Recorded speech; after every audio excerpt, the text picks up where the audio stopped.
Yeah. This is day number. This is day number 31. Project Exodus almost failed. Almost a lost cause.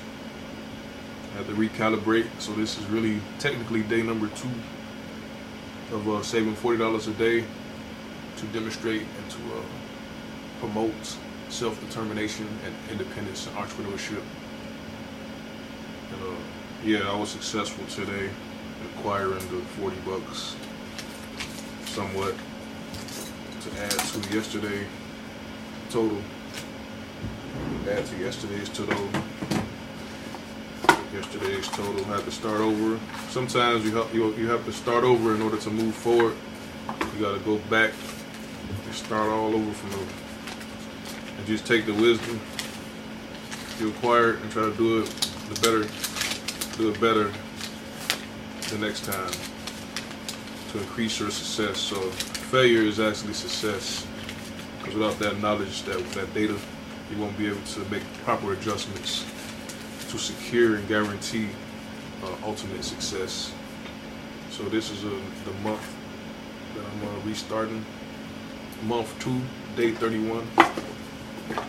I have $80 saved. And I have a couple of words of wisdom to contribute to the culture. Type them up.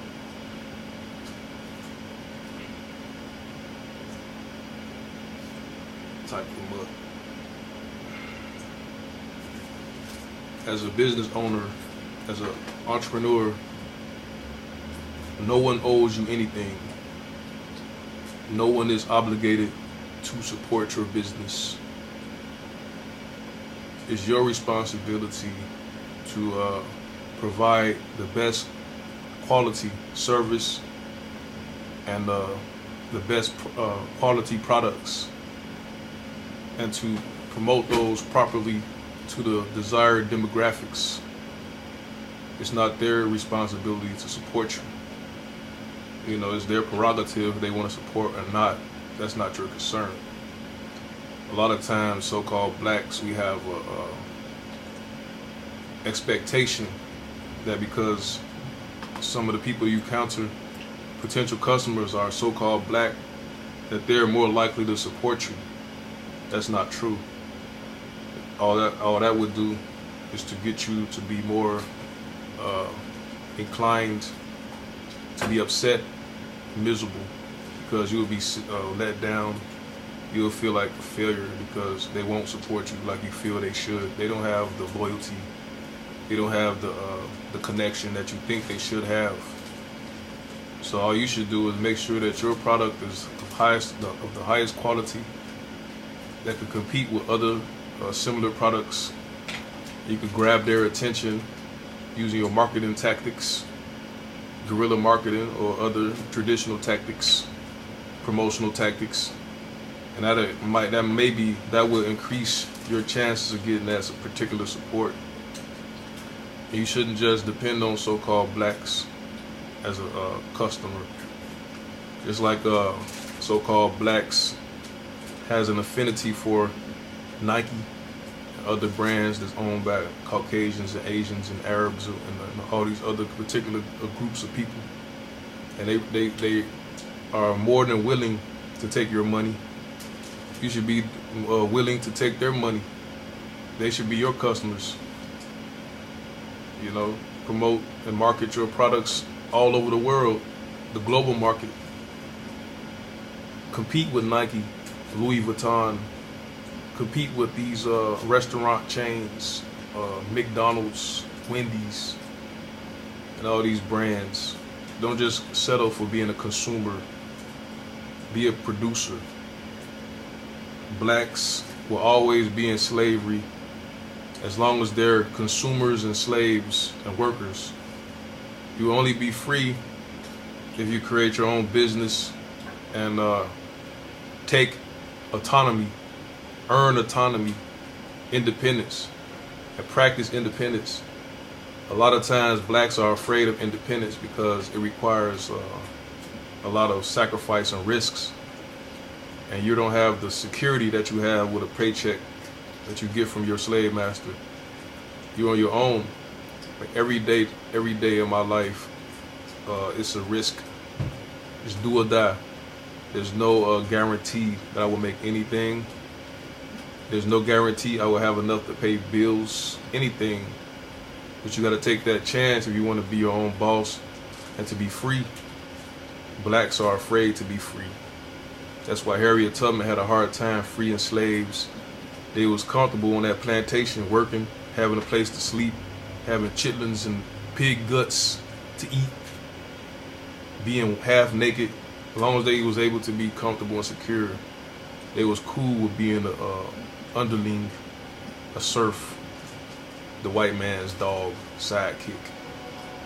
They don't want to practice freedom. That's why they hate me, because I'm a reminder of what we should have been doing for the past 150 years. But they went back to the plantation. They went back to Egypt to be hewers of stone and drawers of water, to work in the kitchen. The reason a so-called black woman doesn't really appear to support the so-called Negro elevation, business endeavors, is because she's an employee of the so-called white man. She belongs to the white man. She gets her sustenance, her food, clothes, and shelter from the so-called white man. Her loyalty is to those who provides the food, the shelter, and the security. And that is not the so-called Negro man. So she's loyal to whoever provides the jobs. Niggas want the jobs. They don't want to be the boss. They don't want to own the job. They don't want to provide the jobs. They don't want to build houses. They want to rent houses. They want to pay a mortgage. They don't want to own a land development, architectural firm, engineering firm to develop planned communities. They don't want to purchase countries. They don't want to draw and pull their money together to acquire and demonstrate power and create their own policies and laws and constitutions. Blacks are cowards. They just want to be a slave in a job. Even when you create a corporation, you must create an article of a corporation similar to the Articles of Confederation of a country. You must have your constitution and bylaws. You must have your board of directors who create the laws and the policies. So even a business deals with autonomy and deals with policy and politics and laws. Blacks don't even want to do that. You don't even want to start a business, a corporation, let alone a country, an army. You don't want to till the land. You don't want to manufacture goods and services, products. You don't want the responsibility. That's why you don't support my business. You want to sabotage the business. You hate this book. You don't want to purchase this book that I create and make and manufacture. All industries in America was created by blacks. Blacks were the industry before the Industrial Revolution. It was labor. It was all about labor, intellectual property, and innate ability. And that's transferred into wealth. So the black people was drawing out, they was squeezing us of wealth. It takes a superpower to create a superpower. America was created by blacks, therefore blacks were a superpower. But we still, to this day, we trade our labor, our intellectual property and prowess for dollars. Instead of taking all of that ability and creating our own power base, technology. All technology in America was created by blacks. Sciences, architectural principles. Modern education was pioneered by Booker T. Washington. Modern education, dealing with practice and theory. Practice and theory in one education. Practical knowledge. Being able to be efficient and proficient once you graduate. But blacks don't want to take advantage of their own creativity. They're too busy being satisfied and content, comfortable being slaves. That's why they hate what I do. That's why they don't want to support.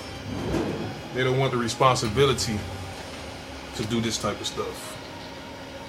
They don't want to own their own industries. They don't want to compete worldwide. They don't want to establish laws, policies, and politics. They want the so-called master to take care of all the business, as long as they do the work. All you want to do is work. You don't want to own. You can work and own. Self-employed, self-made. Save your wealth, save your money. Donate to charity. Build houses, rehabilitate houses. Build communities, build countries. But you don't want to do this. All you want to do is serve a master. It's easy to commit crimes, to be imprisoned, so you can be a slave for the rest of your life. So you don't have to worry about doing business. You don't worry about politics, policies, philosophies, sciences, exercising responsibilities. You don't want those. All you want to do is be a slave. But you don't want to go to my website, which is right here. You don't want to go to this website, and you don't want to support the black man, so-called black man. All you want to do is serve the master for pennies on the dollar. You trade your labor, your skills, your intelligence for pennies on the dollar. All you want is pennies on the dollar. You don't want more for yourself. All you want is pennies on the dollar. Pennies on the dollar is all you need. You can pay your bills, pay your rent, purchase your Nikes, pay your car note, and drive and live lavishly until you get laid off or fired. That's all you want to do. But I have this business. And it will succeed with or without the so-called help of these consumers. Because it's not their responsibility to support me. It's my responsibility to create the best product that I have, that I have the ability to create. The best service that I could possibly create. I promote that the best as I can and leave everything else to the consumer. It's called free trade. Free trade. That's all I gotta say. Go to this website and donate.